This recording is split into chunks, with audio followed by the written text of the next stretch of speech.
Anne शराजी खानदान पे लगा टाट का वो पेवंद है जिसको मैं बिल्कुल बर्दाश्त नहीं कर सकता। उसको इस तरह मेरे साथ ऐसा नहीं करना चाहिए था आदिल। मेरे सिवा कोई और नहीं है इस दुनिया में उससे। किससे भाग रही हैं और क्यों? जाविया भाई से भाग रही हैं ना आप? उस घर के दरवाजे मैंने खुद अपने लिए बंद किए हैं। वो प्लानिंग करके अपनी मर्जी से गई है। सोचो अपना सारा सामान कौन लेके जाता है? अंदर कोई है क्या? अंदर तो कोई भी नहीं है। मैं चाहता हूँ वो जहाँ भी रहे अपनी खुशी से रहे, और जब लौटे तो अपनी मर्जी से।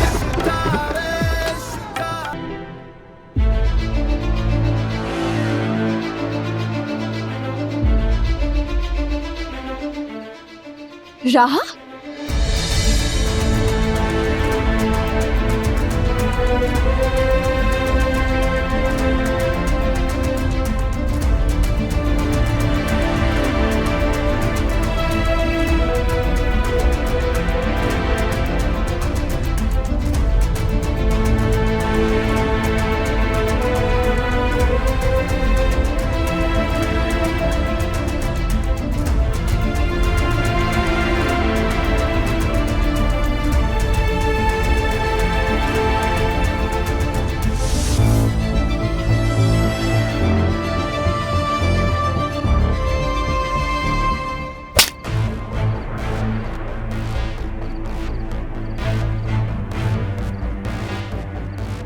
यारा,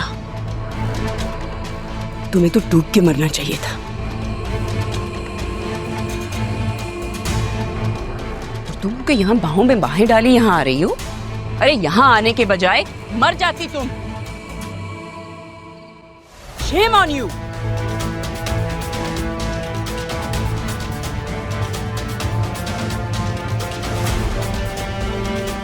आसिया, वो मेरे पास चुप।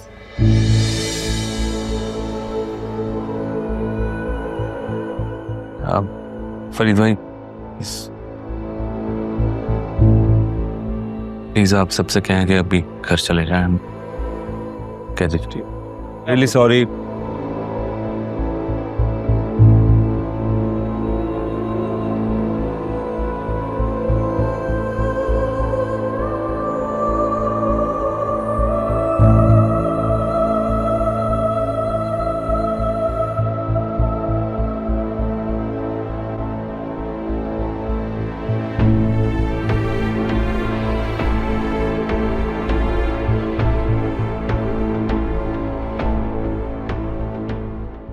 डैड, ये क्या तमाशा है? सरेयान, आप मुझे छोड़ तो नहीं देंगे ना? बतौल ये जो सर्कमस्टांसेस हो रहे हैं, ये कोई तरीका है? कैसे चची ने उसके मुंह पे थप्पड़ मार दिया, और ये अरमान के साथ क्यों आई है? हमें तो पता करना चाहिए ना। सब लोग जा चुके हैं यहाँ से। मैं तुम्हें नहीं छोड़ूंगा, लेकिन मैं जाने बगैर भी नहीं रहूंगा। राहा? राहा, मेरी बच्ची कहाँ चली गई थी तुम? अरमान के साथ गई, और अभी इसी के साथ वापस आई है। मेरी बात पे तो यकीन ही नहीं करते ना आप लोग। अब पूछे इन दोनों से। ये क्या किया तुमने राहा?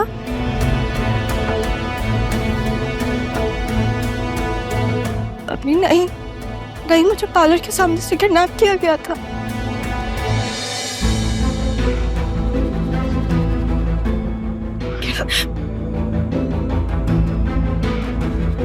मामू मेरा फोन डेड हो गया था। मैंने फिर उनको कहा था वर्कर्स को कि वो कॉल करें घर पे।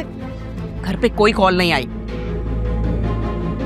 तुम जानती थी ना तुम पार्लर जाओगी, तुम्हारा फोन डेड हो सकता है, तो चार्जर लेकर जाती।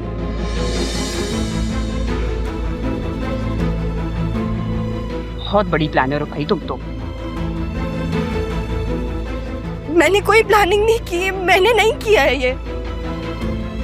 जबान दराजी मत करो, चीखने की जरूरत नहीं है।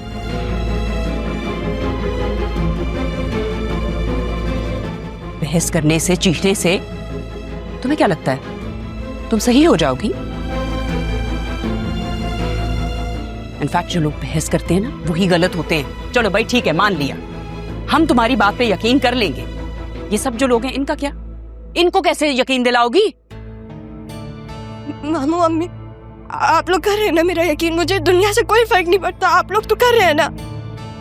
क्यों किया ये? मामू क्यों किया ये?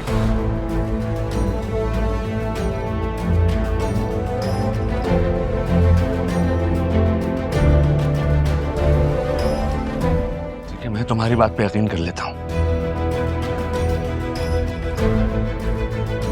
जो कहोगी मैं यकीन कर लूंगा, मगर यहां से जो अभी लोग गए हैं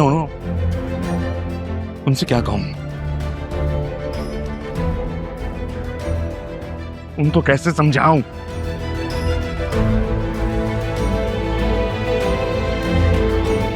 क्या कहूं उनसे, बताओ। इसे मौका तो दो, कुछ क्या बोलने का मौका दूं?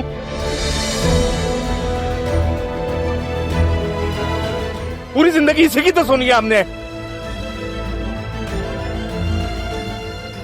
मौका दिया था तारा, यही मौका था इसके पास खुद को प्रूफ करने का, इस बात का सबूत देने का कि इसकी नसों में भी किसी खानदानी नस्ली बाप का खून है।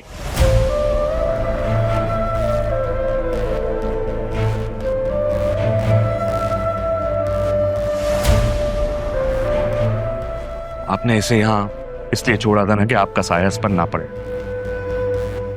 पड़ गया ना साया, इसने भी वही किया।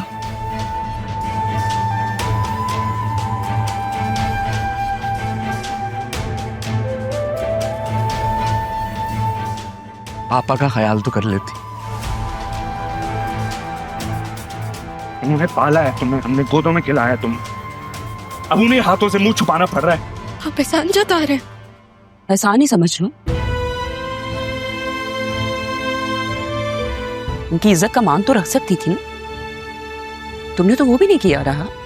कुछ नहीं किया मैंने मामी।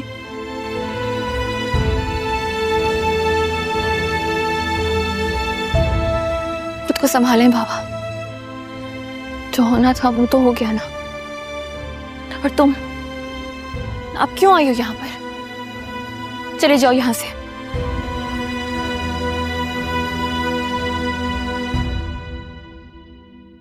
जाओ।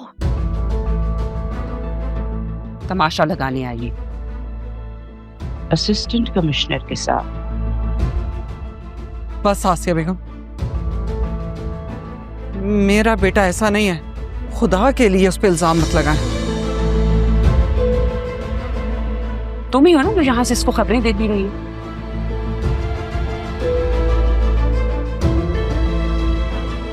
सारी रिपोर्ट्स तुमने इसको दी है, जब ही तो ये निकाह के बाद आया है, वरना ये क्यों आता? मेरी माँ को दरमियान में लाने की कोई जरूरत नहीं है। तो किसको लाऊं? तुम्हारी माँ को ना लाऊं तो इसके बाप को लाऊं?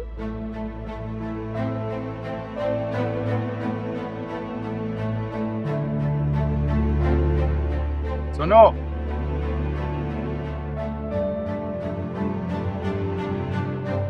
इतना ख्याल है रहा का तो इज्जत से रिश्ता मान। यूं इज्जत से खेलते नहीं तुम। सरकारी मुलाजमत होने के बावजूद ये हरकतें। अदिल, पुलिस को तुम इन्फॉर्म कर रहे हो या मैं बुलाऊं?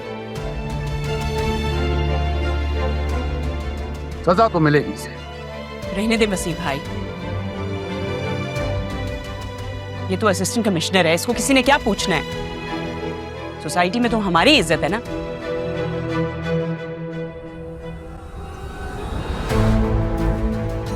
ये जिंदगी तुम्हें खिलाया नमक हराम।